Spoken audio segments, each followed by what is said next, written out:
जय श्री कृष्ण। आप सभी को मेरा प्रणाम। जय सिया राम, जय श्री कृष्ण। आज श्रीमद् भगवत गीता जी के ऊपर हम सब संवाद करेंगे। तो देखिए, गीता जी परब्रह्म भगवान श्री कृष्ण की वाणी है और वेद भगवान की श्वास है।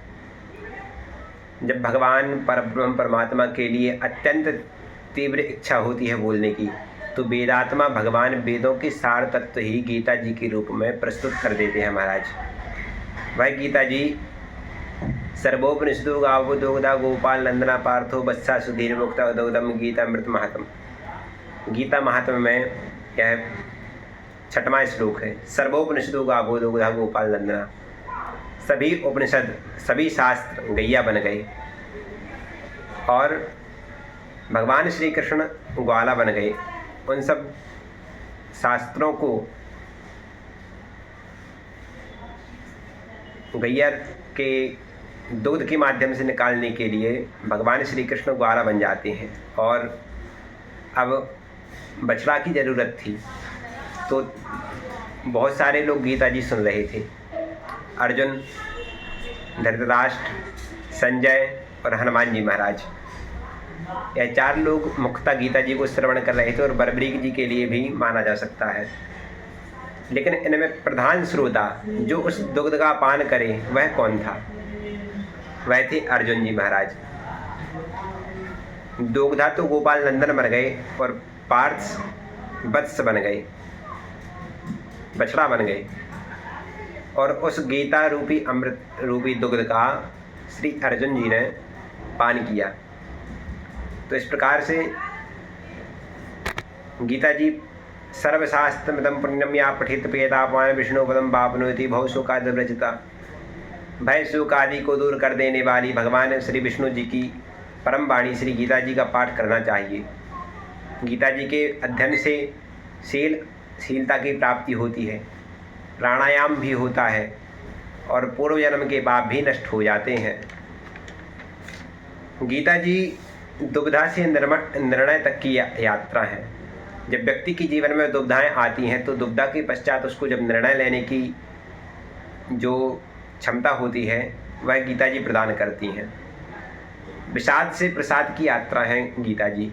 गीता जी का प्रथम अध्याय विषाद योग कहलाता है और जो अंतिम अध्याय है उसके लिए मोक्ष संन्यास योग या फिर प्रसाद योग कहा जाता है। पूज्य श्री मुरारी बापू जी के यह शब्द हैं कि वह गीता जी के अंतिम अध्याय को मोक्ष संन्यास योग न कह करके प्रसाद योग कहते हैं। वहाँ पर भगवान ने बड़े ही उत्तम अत्यंत रहस्यमय बातें अर्जुन को कही हैं।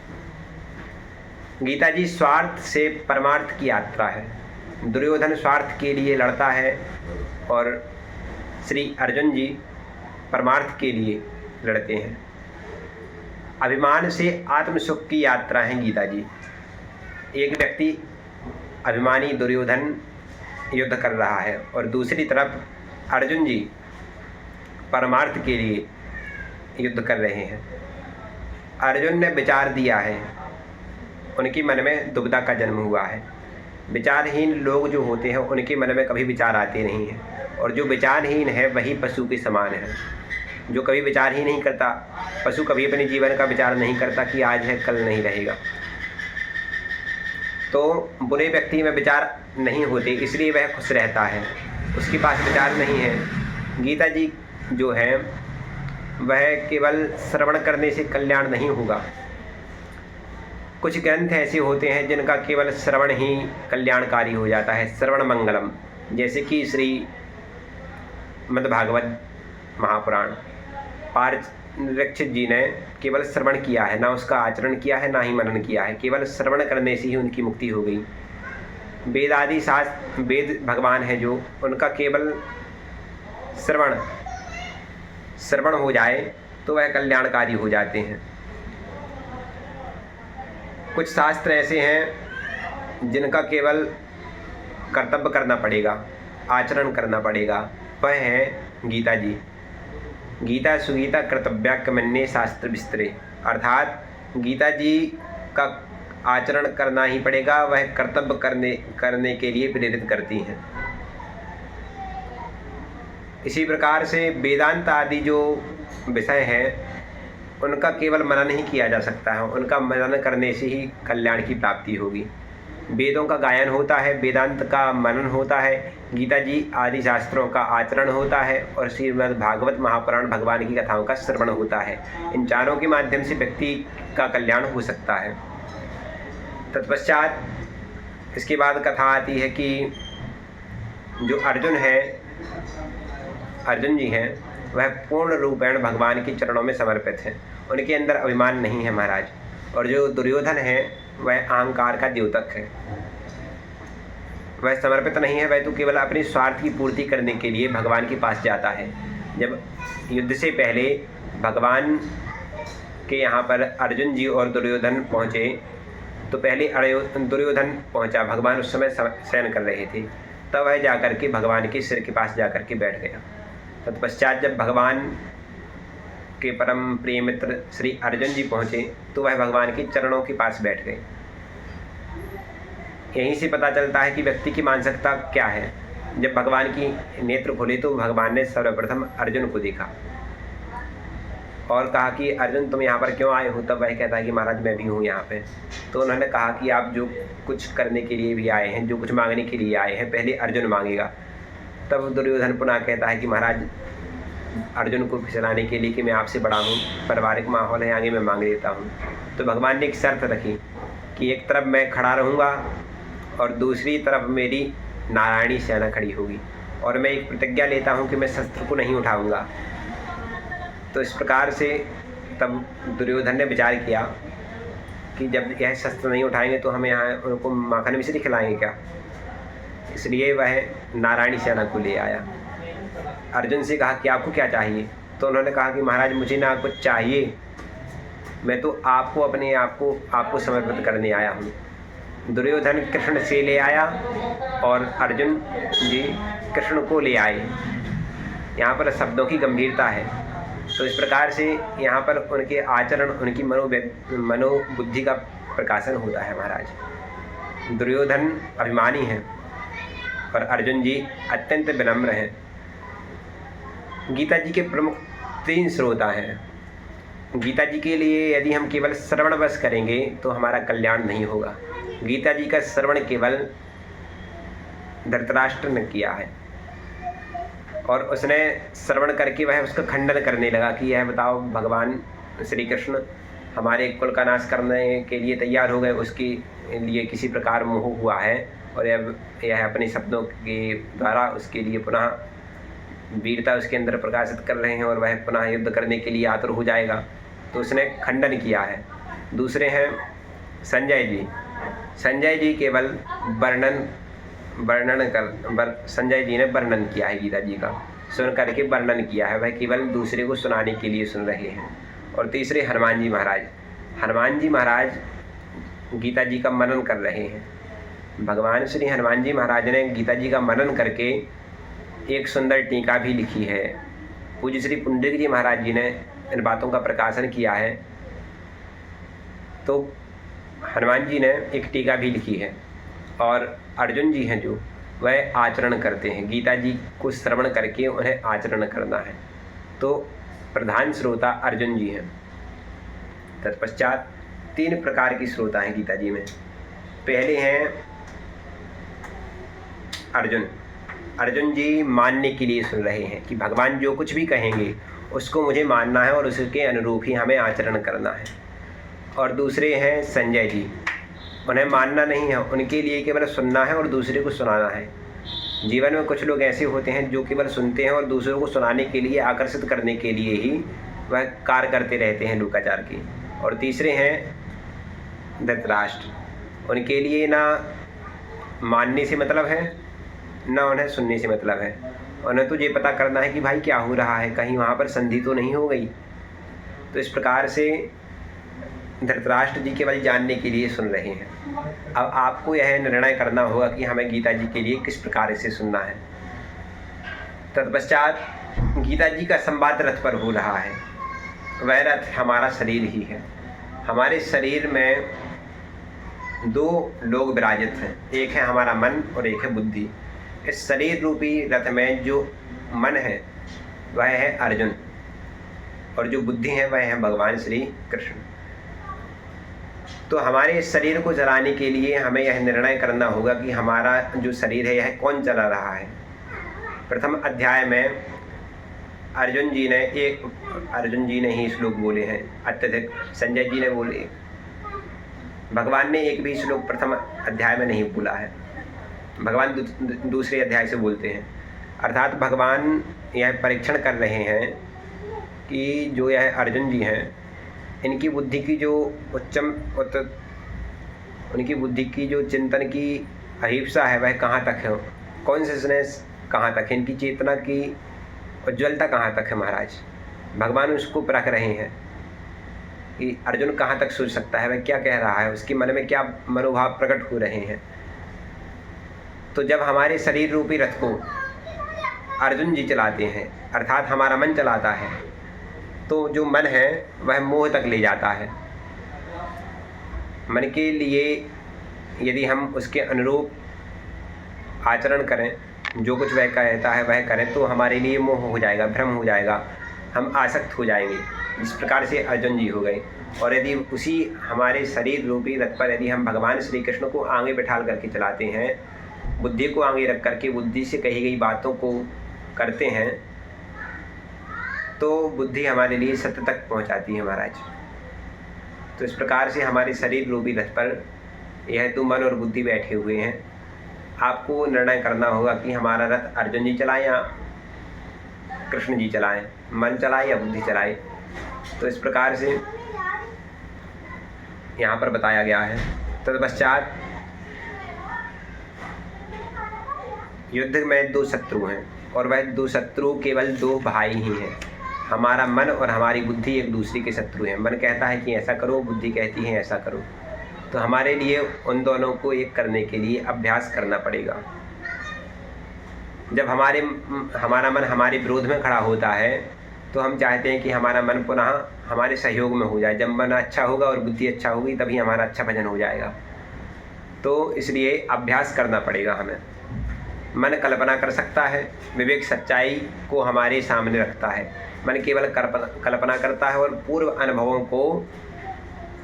अनुभवों के द्वारा ही हमारे लिए सुख के लिए प्रदान करता है। और जबकि बुद्धि जो होती है, विवेक हमारे लिए सच्चाई को हमारे सामने रखता है कि वास्तविकता यही है। इस प्रकार से मन का स्वभाव है चतुराई दिखाना। वह मतलब सूक्ष्म मार्ग देखता है कि थोड़ी सी में ही काम चल जाए। वह चतुर बहुत है, चंचल है। चंचलम ही मना कृष्णा, अर्जुन जी ने तो कहा है गीता जी में। और यदि मेरा मन, अर्जुन जी कहते हैं चतुराई दिखाता है मन की, अंतिम श्लोकों में कहते हैं 30-32वें श्लोक के बाद कि यदि मैंने अपने सगे संबंधी कुटुंबियों को मारा तो वर्ण संकरता हो जाएगी महाराज, आप ऐसा कार्य न कर पाएँ। तो इस प्रकार से अर्जुन जी मन के द्योतक हैं और भगवान श्री कृष्ण बुद्धि के द्योतक हैं। इसके पश्चात गीता जी का प्रथम श्लोक जो है वह हम कहते हैं आपसे। प्रथम श्लोक है, धर्म क्षेत्रे कुरुक्षेत्रे संवेता युत्सभा मामका पांडवश्चैव किम कुर्वत संजया। इसका आगे हम भावार्थ कर दें, फिर इसके पश्चात व्याख्या की जाएगी। हे संजय, धर्म भूमि कुरुक्षेत्र में इकट्ठे हुए युद्ध की इच्छा वाले मेरे और पांडु पुत्रों ने क्या किया? यह कौन पूछ रहा है? मन, धृतराष्ट्र जो अंधा है, और जो उसकी पत्नी है गांधारी, वह बुद्धि है। धृतराष्ट्र मन है और बुद्धि है गांधारी। जब धृतराष्ट्र अंधा हो गया हो, हमारा मन अंधा हो गया हो, तो हमारी जो बुद्धि है उसके अनुसार हमें कार्य करना चाहिए।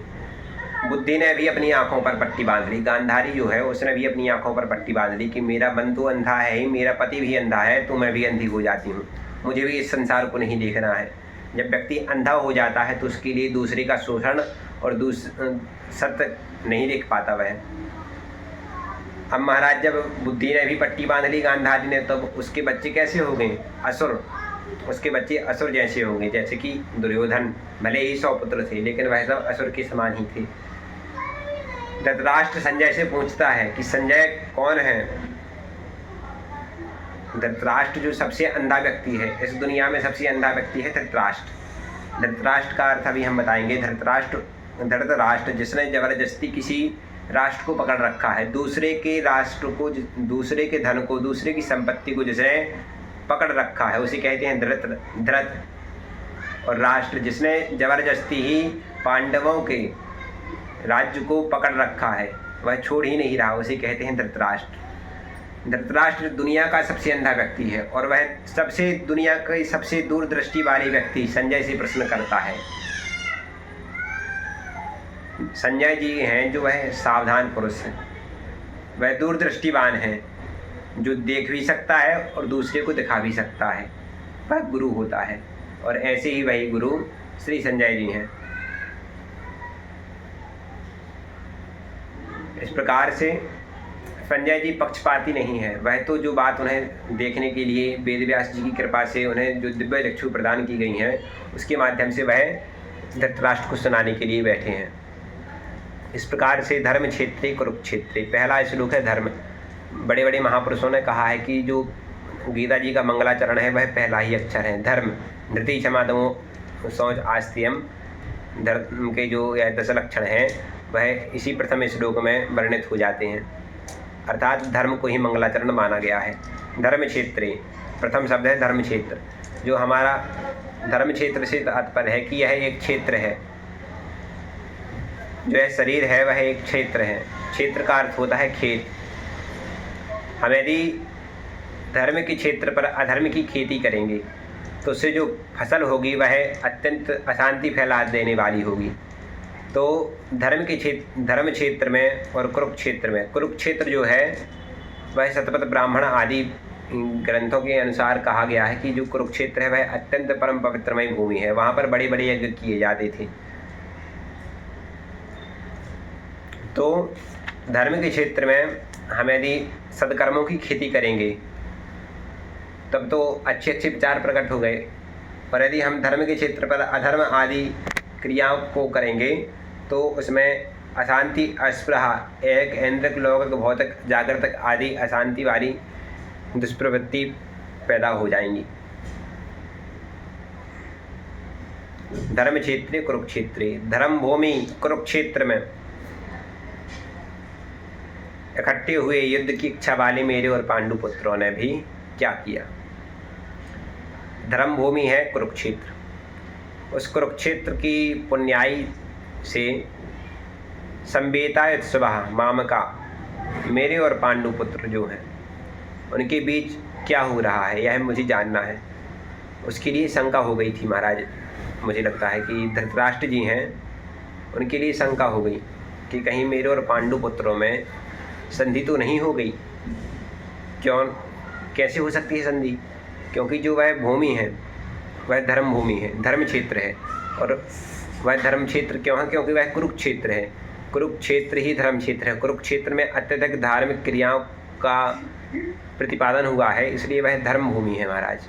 तो उस धर्म भूमि के प्रभाव से जो दुर्योधन की स्वार्थ की इच्छा है, युद्ध करने की इच्छा है, कहीं वह समाप्त तो नहीं हो गई। और मेरे और यदि पांडु पुत्रों ने संधि कर ली तो मेरा जितना ये प्लान है वह सब फेल हो जाएगा। इसलिए वह क्या कहते हैं कि मुझे जल्दी बताओ किम कुर्वत संज्ञा, कहीं वहाँ पर कुछ ऐसी घटना तो नहीं होगी जो मुझे पता नहीं है, आप जल्दी बताइए। वह कहता है कि युद्ध की इच्छा वाले मेरे और पांडु पुत्रों ने क्या किया। उसने कहा कि वहाँ पर तो सभी लोग युद्ध करने गए हैं, अभी तक क्या कर रहे हैं, युद्ध चालू हुआ कि नहीं? युद्ध ही हो जाए महाराज। वह चाहता था कि मुझे यह राज्य अपने पुत्रों के अलावा, दुर्योधन के अलावा पांडु पुत्रों को ना देना पड़े। इसलिए वह मूर्धान्य व्यक्ति धृतराष्ट्र है। मूर्धान्य व्यक्ति अपनी मूर्खता के कारण जो भी निर्णय करता है उसका परिणाम युद्ध होता है, चाहे वह मन का युद्ध हो चाहे बाहर का युद्ध हो। यदि हम जीवन में विचार किए बिना कोई भी युद्ध, कोई भी कार्य करेंगे, यदि हम निर्णय लेंगे बिना विचार की तो युद्ध ही होगा, चाहे वह अशांति, अस्पृहा घाटा आदि का युद्ध हो। और जो दुर्योधन है वह निर्विचार है, वह तो नालायक है महाराज, सीधी बात। वह विचार करना ही नहीं चाहता, वह थोड़ी देर की प्रसन्नता के लिए युद्ध कर रहा है। और कुछ समय की प्रसन्नता के लिए जब हम अपने विचारहीन होकर के निर्णय करते हैं, तो यदि उसके पास कर्ण, द्रोणाचार्य, भीष्म आदि नारायणी सेना भी क्यों ना हो, अनेक अनेक प्रकार की बाहुबल, पराक्रम, ऐश्वर्य, शक्ति आदि की भरपूर मात्रा में उपस्थिति क्यों ना हो, तब भी वह युद्ध में हार ही जाएगा। ऐसा दुर्योधन है। प्रत्येक निर्णय हमें विचार से ही लेने चाहिए। यह बात दुर्योधन से हमें सीखने को मिलती है। इस प्रकार से धर्म यहाँ पर वर्णन किया गया है कि जो प्रथम के 2 श्लोक हैं वह है परिचयात्मक। यह परिचय करा रहे हैं। पहला, धर्म क्षेत्रे कुरुक्षेत्रे संवेता युत्सवा मामका पांडवश्चैव किम कुर्वत संजय दृष्ट्वा तु पांडवानीकम व्यूढ़म दुर्योधनस्तदा आचार उपसंगस्य राजा वचन ब्रवीत। यह 2 श्लोक हैं, वह परिचय करा रहे हैं कि यह परिचय को प्रदान कर देने वाले हैं। और तीसरे श्लोक से लेकर के 11वें श्लोक तक दुर्योधन का वक्तव्य है, दुर्योधन वर्णन करता है। और 12वें श्लोक से 19वें श्लोक तक शंखनाद किया गया है कि भगवान श्री कृष्ण जी ने देवदत्त नामक शंख, पांचजन्य शंख बजाया, अर्जुन ने देवदत्त नामक शंख बजाया, और इसी प्रकार से भीम ने पौंड्र नामक शंख बजाया, और नकल और सहदेव ने सुघोष और मणिपुष्पक शंख बजाए, युधिष्ठिर जी ने अनंत विजय शंख बजाए। तत्पश्चात 20 श्लोक से लेकर 25वें श्लोक तक अर्जुन युद्ध के लिए तैयार होता है, और 26वें श्लोक से लेकर के 30वें श्लोक तक अर्जुन सब तरफ का अवलोकन करता है। अवलोकन, गमन, आगमन, अवस्थान, उत्थापन इत्यादि क्रियाओं को देख करके वहाँ पर संपूर्ण सेनाओं का निरीक्षण करता है कि भाई मुझे किससे युद्ध करना है, किससे युद्ध नहीं करना है। कि सैनिकों भैरव मध्य रथम स्थापय अच्युता, हे अच्युत मेरे यहाँ पर रथ को ले जाकर के दोनों सेनाओं के मध्य में जाकर के खड़ा कर दीजिए। इस प्रकार से वहाँ पर अवलोकन किया गया है। तत्पश्चात 31वें श्लोक से लेकर के 37वें श्लोक तक कुर्तत कल्पना करता है, कुतर्क की कल्पना करता है। वह अनेक अनेक प्रकार की कल्पना करता है कि कहीं मैंने ऐसा कर दिया तो कहीं मेरी संपूर्ण परिवार कुल का क्षय हो जाएगा, कुल से क्षय होने पर सदा फिर चलते आए हुए कुल धर्म नष्ट हो जाएंगे, और धर्म का नाश होने पर बचे हुए संपूर्ण कुल को अधर्म दबा लेगा। अधर्म के बढ़ जाने पर स्त्रियां दूषित हो जाएंगी, और स्त्रियों के दूषित हो जाने पर वर्णसंकरता पैदा हो जाएगी, और वर्णसंकरता पैदा होने से हमारे जो पूर्वज हैं, पितर हैं, जो स्वर्गलोक में बैठ कर के, पितरलोक में बैठ कर के आनंद कर रहे हैं, वह भी उनके लिए श्राद्ध और तर्पण न मिलने से वह भी कुलघातियों पितर अपने स्थान से नीचे गिर जाएंगे। इस प्रकार से वह वर्णन करता है। और 38वें श्लोक से लेकर के 47वें श्लोक तक अर्जुन का निपात है। वह अनेक अनेक प्रकार की चेष्टा करके भगवान को बता रहा है कि आपने जो कहा है वह सब कहीं हमारे लिए असमर्थकारी ना हो। इस प्रकार से यह प्रथम अध्याय है। और इसकी एक और दूसरी बात बताएं आपको, कुछ रहस्यमय। संजय उवाच, दूसरा श्लोक, दृष्ट्वा तु पांडवानीकं व्यूढ़ं दुर्योधनस्तथा आचारमुपसंगस्य राजा वचन ब्रवीत। उस समय वज्रव्यूह से खड़ी हुई पांडवों की सेना को देख करके दुर्योधन द्रोणाचार्य जी के पास जा कर के बोलता है। क्या बोलता है? तो दुर्योधन आचार्य जी के पास जा कर के कहता है कि महाराज, अत्र सूरा महेश वासा भीमार्जुन समायुधि। आप यह वज्रव्यूह से खड़ी हुई सेना को देखिए। यहाँ पर जो दुर्योधन है वह आगे सेना को दिखाता है। तत्पश्चात गुरु के पास जाता है और कहता है कि महाराज आप सेना को देखिए, यह बात उल्टी हो गई। उसे क्या करना चाहिए था कि वह आगे गुरुदेव के पास जाकर के कहता कि महाराज चलिए हम अपनी सेना को देखते हैं, लेकिन नहीं, वह आगे से हो आया। फिर यदि वह जाता तो गुरुदेव कहते कि आप ही जाकर के देख लो, तब उसका कल्याण हो जाता, लेकिन वह मनमुखी है।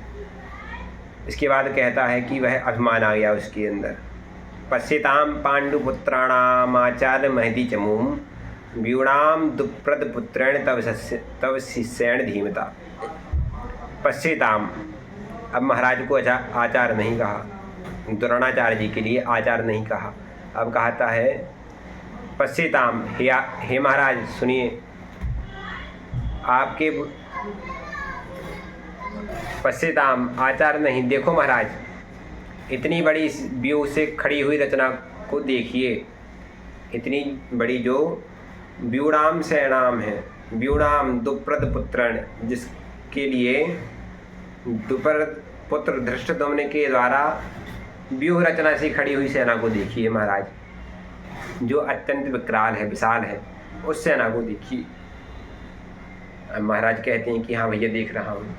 फिर कहता है कि महाराज ने पूछा कि वह किसकी सेना है, तो कहता है पांडु पुत्राणाम, ये आचार्य वह सेना पांडु पुत्रों की है। यह नहीं कहा कि वह अर्जुन की है, ना युधिष्ठिर की है, ना भीम की है, कहता है कि वह सेना पांडु पुत्रों की है, यह पांडवों की सेना है महाराज। फिर कहता है कि व्यूणाम दुप्रद पुत्रेण तव शिष्येण धीमता, उसमें कौन है महाराज, उसके जो सेना की वह रचना है वह किसने की है, वह की है महाराज द्रुपद पुत्र धृष्टद्युम्न ने। यहाँ पर उसने बहुत चालाकी की, वह उन्हें याद दिलाता है कि महाराज वह सेना का जो रचना करने वाला है वह है द्रुपद पुत्र धृष्टद्युम्न। यहाँ पर वह याद दिला रहा है कि महाराज यह वही है द्रुपद पुत्र जिससे आपकी दुश्मनी हो गई थी, आपकी शत्रुता है। एक बार महाराज बचपन की बात है, जब द्रुपद नरेश और महाराज द्रोणाचार्य अत्यंत परम मित्र थे। उन्होंने बालकपन में ही कहा था कि यदि महाराज मैं राजा बन गया तो मैं आपको आधा राज्य दे दूंगा। कुछ दिनों के पश्चात जब द्रोणाचार्य जी उसके पास पहुँचे कि महाराज आप मुझे अपना आधा राज्य दें, आपने कहा था, तो उन्होंने कहा कि नहीं दूंगा। और उन्होंने कहा कि यदि आप मुझे गाय ही दे दें तो उससे मैं अपना जीवन यापन कर लूँगा। तो उन्होंने कहा कि बिल्कुल नहीं दूंगा मैं। तब महाराज उन्होंने युद्ध किया, तो उनकी बड़ी शत्रुता थी। तो वह याद दिलाती हुए कहता है कि महाराज वही द्रुपद पुत्र है जिससे आपकी शत्रुता थी, लेकिन वह कौन है, तब शिष्येण धीमता, वह आपका शिष्य भी है महाराज, और धीमता है। धीमता का अर्थ है बुद्धि, धी का अर्थ है बुद्धि, मता का अर्थ है मान, वह बुद्धिमान भी है महाराज। आप यदि सोचें कि वह शत्रु का पुत्र भले ही है, आपका शिष्य भी है, लेकिन कभी भी शत्रु को कमज़ोर नहीं समझना चाहिए। वह बुद्धिमान है और अत्यंत पराक्रमी है, शत्रु को कभी छोटा ना समझे। फिर उसने कहा कि महाराजा त्रिशूरा महेश वाता भीमार्जुन समायुधि योधानु विराटस्य द्रुपदस्य महारथा धृष्टिके तुश्चेतवान काशी राजस्य वीरवान पूर्जित कुंती भोजस्य शैवस्य नरपंगवाय युतामन्युश्च विक्रांतोत्तमोजस्य वीरवान सुप्रदो द्रुपदेश सर्व एवं महारथा। इस प्रकार से बड़ी बड़ी पांडवों की सेनाओं को देखी जिनकी बड़ी बड़ी सूरवीर हैं, जो कृष्ण और जो अर्जुन और भीम के समान बड़े बड़े युद्ध कला में अत्यंत चतुर हैं। उसने यहाँ पर 17 लोग गुनवाए हैं अपनी विपरीत सेना के। तत्पश्चात उसने सेना बताई। फिर कहता है कि अपनी सेना को भी देखिए महाराज, अस्माकं तु विशिष्टा एतन्नबोधयुक्तवान् नायका मम सैन्यश्च संजार्थम तान ब्रवीते। हे द्वयोत्तम, हमारे पक्ष के भी जो मुख्य सैनिक हैं उन पर भी आप ध्यान दीजिए। आपको याद दिलाने के लिए मैं अपनी सेना के जो मुख्य नायक हैं उनके लिए कहता हूँ। तब वह 7 नायकों के नाम गिनवाता है महाराज। भावान भीमश्च कर्णश्च कृपश्च सीमित संजया अश्वत्थामा विकर्णश्च सौमित्रिस्थैव च। आप द्रोणाचार्य, पितामह भीष्म, कर्ण, संग्राम विजयी कृपाचार्य, अश्वत्थामा और विकर्ण और सौमित्र का पुत्र भूरिश्रवा, यह 7 लोगों की वह नाम गिनवाता है। यहाँ पर एक और महाराज बड़ी रहस्यमय बात है कि भावान भीमश्च, जब किसी साधु या महापुरुष की हमें प्रसन्न करना हो तो पहले नंबर उन्हीं का नाम लेना चाहिए कि महाराज आप ही सबसे बड़ी महात्मा है। तो यहाँ पर उसने राजनीति के माध्यम से परिचित किया है दुर्योधन ने कि भावान भीमश्च, सबसे पहले तो हमारी सेना में आप हैं महाराज, और फिर दूसरे नंबर पर कौन है? भीम, जो कि सेनापति हैं। भावान भीमश्च कर्णश्च, इसके पश्चात कर्ण हैं, फिर कृपाचार्य जी हैं जो कि अजरमर हैं, और फिर अश्वत्थामा जो भविष्य काल में होने वाला सेनापति है। तत्पश्चात वैसे ही विकर्ण और भूरिश्रवा है। तो इस प्रकार से उसने 8वां श्लोक वर्णन किया। फिर 9वां श्लोक, अनेचा बहवा सूरे मदर्थे तक्त जीवा नाना शस्त्र प्रहाणे सर्वे युद्ध विशारदा। अनवेचा बहवा सूरा, इसके अतिरिक्त बड़े बड़े सूरवीर हैं महाराज, इतने ही नहीं हैं, बहुत सारे हैं। यहाँ पर इसके पश्चात वह कहता है मदर्थे तक्त जीवा, मदर्थे तक्त जीवता, अर्थात जिन्होंने मेरे लिए अपने जीवन जीने की इच्छा का भी त्याग कर दिया है। महाराज मैं ऐसा साधारण नहीं हूँ, मेरी सेना में ऐसे ऐसे लोग हैं जिन्होंने मेरे लिए अपने जीवन की जीने की इच्छा का त्याग कर दिया है। यहाँ पर यह आसुरी प्रवृत्ति है महाराज, अर्थात वह कहना चाहता है कि यह सब मेरे लिए जीने की इच्छा का त्याग कर चुके हैं, अर्थात यह यह मर जाएंगे और फिर हमें जिंदा रखेंगे, यह मर भी जाएंगे तब भी हमें जिंदा रखेंगे, ऐसे हैं ये। यहाँ पर यह उसकी आसुरी प्रवृत्ति है। गीता जी के 16वें अध्याय में वर्णन है आसुरी प्रवृत्ति और देवी संपदा और आसुरी संपदा का वर्णन किया गया है। तत्पश्चात इसके विपरीत में जो है वह है अर्जुन। अर्जुन क्या कहता है कि मेरी सेना में कौन से हैं? येषाम् अर्थे कांक्षितं नो राज्यं भोगा सुखानि च तामे अवस्था युद्धे प्राणांश त्यक्त्वा धनानि च। यहाँ पर प्रथम अध्याय की 13वें श्लोक में अर्जुन जी कहते हैं कि महाराज मैं युद्ध में लड़ना नहीं चाहता हूँ, और मेरी सेना में कैसे हैं जो अपने प्राणों का परित्याग करके, अपने धन को छोड़ करके, अपने राज्य की भोग को छोड़ करके, सुख की इच्छा का त्याग करके युद्ध करने के लिए खड़े हैं। मैं महाराज धर्म के लिए युद्ध करना चाहता हूँ, जबकि दुर्योधन स्वार्थ के लिए युद्ध करना चाहता है। इस प्रकार से यह महाराज 10 श्लोक हैं। आज हम 10 श्लोकों पर हमने चर्चा की। 11वें श्लोक में बहुत ही आनंद है। अपर्याप्तम तदस्माकं बलम भीष्माभिरक्षितम पर्याप्तम तवेतमितेषां बलम भीष्माभिरक्षितम। यहाँ पर उसने वर्णन किया है, यह हम आगे के संवाद में चर्चा करेंगे। अब कुछ बात करने दुर्योधन की। दुर्योधन किसे कहते हैं? संपत्ति, शक्ति, सत्ता का दुरुपयोग। संपत्ति, सत्ता, उसके बाद बड़ी ही संपत्ति थी। अब महाराज राजा का ही पुत्र है, कितनी संपत्ति होगी। शक्ति भी थी, बलराम जी का शिष्य है महाराज, और वह भी महाराज द्रोणाचार्य जी से शिक्षित है। शक्ति भी थी और सत्ता, राजतंत्र उसके हाथ में, युवराज ही बनना था, उसे राजा ही बनना था, तो उसकी तो चलती ही थी। संपत्ति, शक्ति और सत्ता का दुरुपयोग और दुराचारियों का साथ करने वाला, जो दूसरों पर अत्याचार करते हैं उन्हें कहते हैं दुराचारी। अंत में स्वयं का नाश कर देता है। जो व्यक्ति यह 4 कार्य करता है, संपत्ति, शक्ति और सत्ता का दुरुपयोग और दुराचारियों का संग करने वाले का अंत में नाश हो जाता है। और महत्वाकांक्षी नहीं बनिए, केवल अपने सुख की इच्छा के लिए आप युद्ध जैसे कार्य को खड़ा कर दें। बिल्कुल थोड़ी सी बात पर आप यदि आतुर होकर के कोई भी निर्णय ले देते हैं, महत्वाकांक्षी हो जाते हैं, तो यह चीज़ आपके लिए नहीं करनी चाहिए। यही गुण दुर्योधन के अंदर विद्यमान है। दूसरी तरफ यदि हम देखें कि धृतराष्ट्र जो है वह अंधा व्यक्ति है।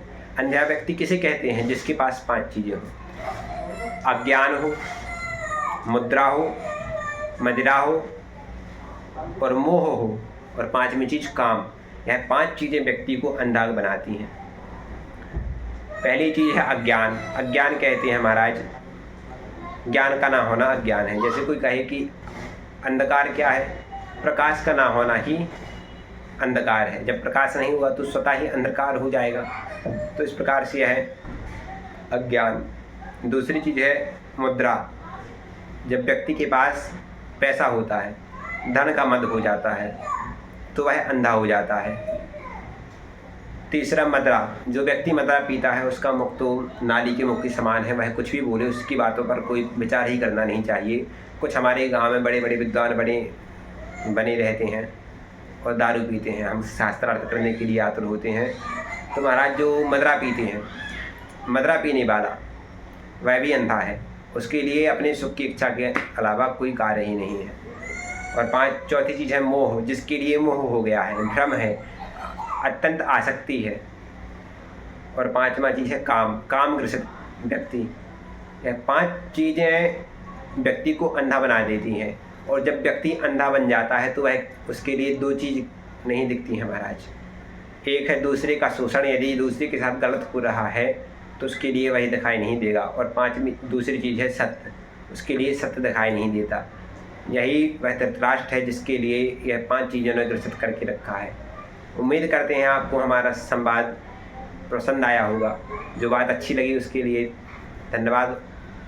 अब गलतियाँ तो बहुत सारी हुई हैं, संस्कृत बोलने भी अभी नहीं आती है, ना ही ऐसी शैली है, लेकिन भगवान की कृपा से जो कुछ भी बड़े बड़े महाराज श्रीयों से सुना है, पूज्य श्री अम्बरीश जी महाराज, पूज्य श्री पुंडरीक जी महाराज, श्री राजेंद्र दास जी महाराज जी और स्वामी श्री अखंडानंद सरस्वती जी महाराज की जो गीता रस रत्नाकर है, उनके द्वारा यह संकलित किया गया है। इसमें हमारे कोई योगदान अत्यधिक नहीं है, सब दूसरों महापुरुषों की वाणी को ही हम आपके सामने प्रस्तुत करते हैं। तो इस प्रकार से अब संवाद को विश्राम करें, पुनः 10वें श्लोक पर चर्चा करेंगे, 10वें श्लोक से प्रथम अध्याय के विश्राम तक। जय श्री राम, जय श्री कृष्ण, साष्टांग।